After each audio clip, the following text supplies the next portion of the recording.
Welcome to the deep dive. If you're tuning in, you're probably in Thailand or thinking about coming here, and chances are you've heard about TM.30. Hmm.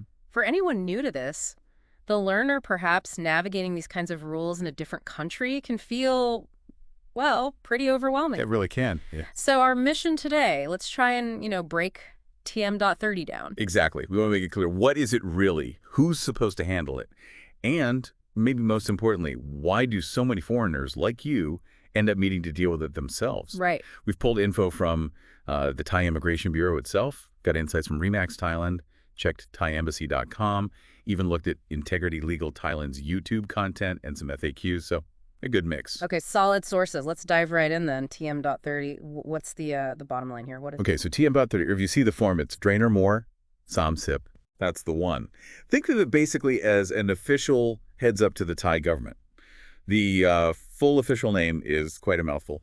Notification from housemaster, owner, or the possessor of the residence where alien has stayed. Okay, bit formal. Yeah, basically just means someone have to tell immigration where a foreigner is staying.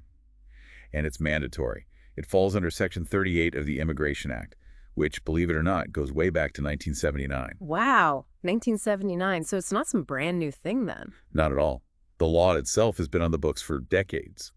What has changed, especially more recently, is how strictly it's being enforced. Ah, It's now really tied into other crucial things like your 90-day reporting and getting visa extensions.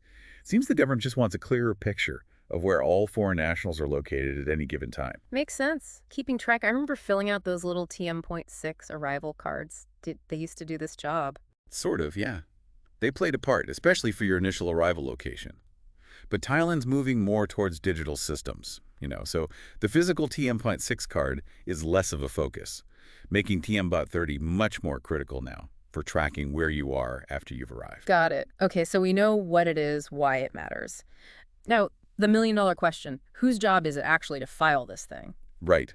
Legally speaking, the responsibility lies squarely with the housemaster, owner, or possessor of the place you're staying. So the landlord. Hotel manager. Exactly. Landlords renting out houses or condos, hotel managers, guest house operators, anyone running a rental property. If you're staying somewhere you don't own, the legal duty is on them to report your stay. And this is the big but I keep hearing.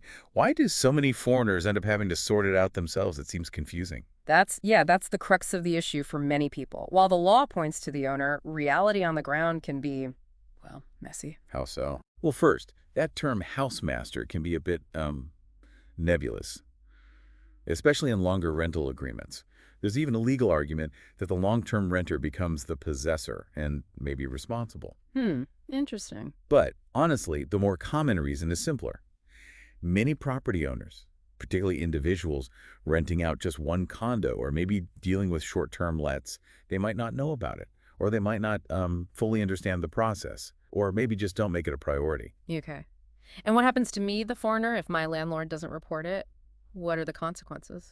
This is why you, the learner, need to pay attention.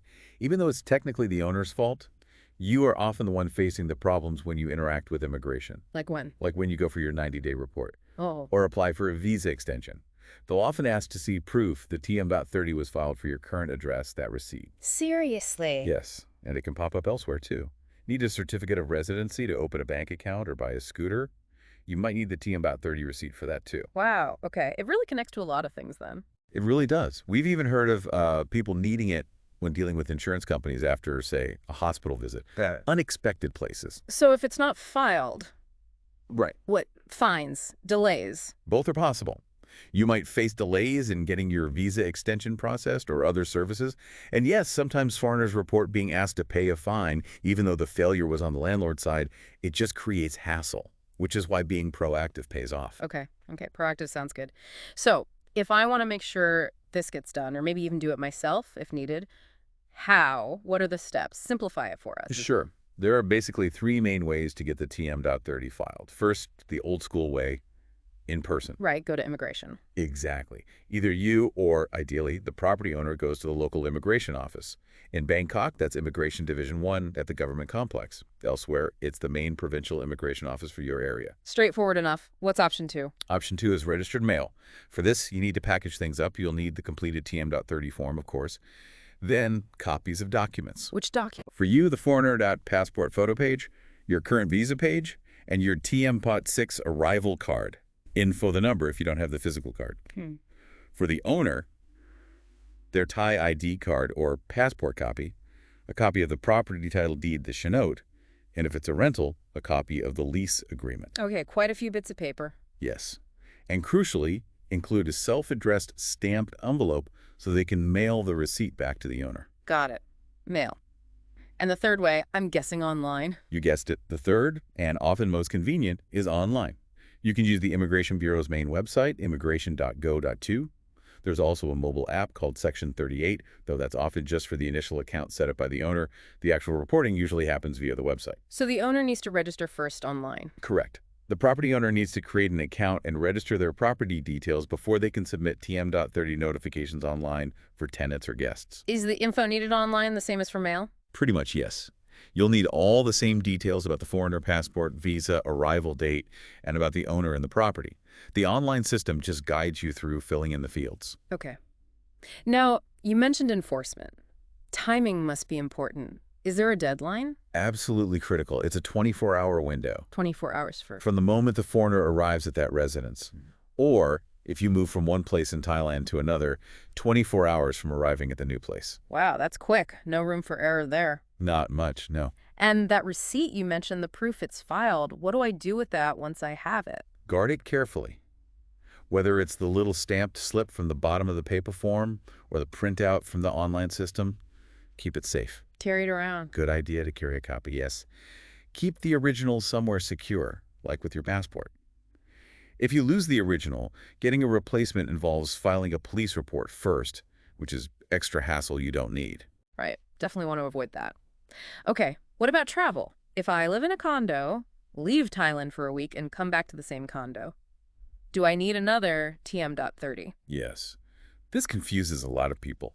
Technically, every time you re-enter Thailand, even if you're returning to the exact same registered address, a new TM30 notification should be filed within 24 hours of your arrival back in the country. Seriously? Every single time? That's the rule as written, yes. Yeah. And every time you change address within Thailand, too, of course. Man.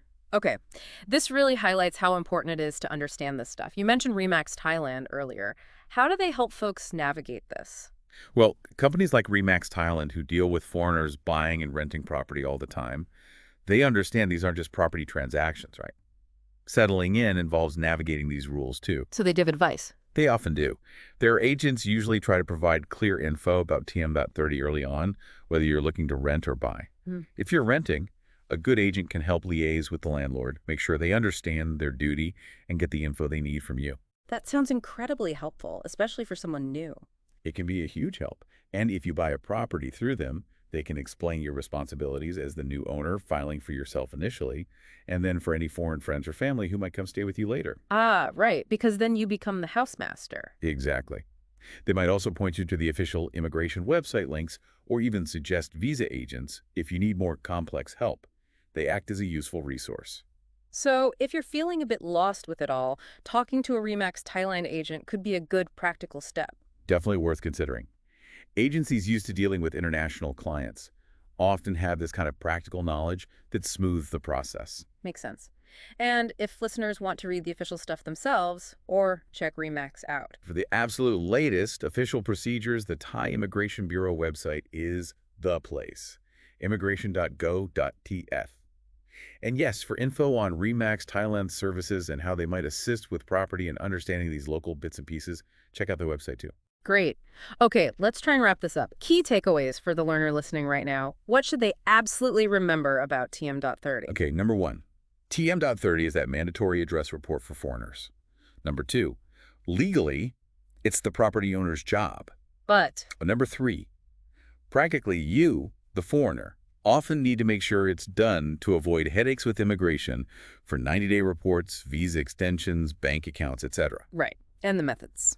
Number 4, you got 3 ways: in person, registered mail, or online. And number 5, remember that crucial 24-hour deadline after arrival or moving, and keep that receipt super safe. Perfect summary. Any final piece of advice? Just use the resources available. Check the official immigration site. If you're working with a real estate agent like Remax, ask them questions. Being informed makes everything less stressful. Absolutely. Well, thank you so much for breaking all that down. It definitely feels less complicated now. My pleasure. Yeah. Glad we could clarify things. And for you, the learner, tuning in, remember, getting a handle on local rules like TM30 isn't just about ticking boxes. It's really part of making your experience here in Thailand smoother, more positive, less stressful. Hopefully, this deep dive has given you the confidence you need. And maybe, just maybe, it sparks a little curiosity to explore other facets of Thai regulations or culture that can make your stay even richer. Thanks for joining us on the deep dive.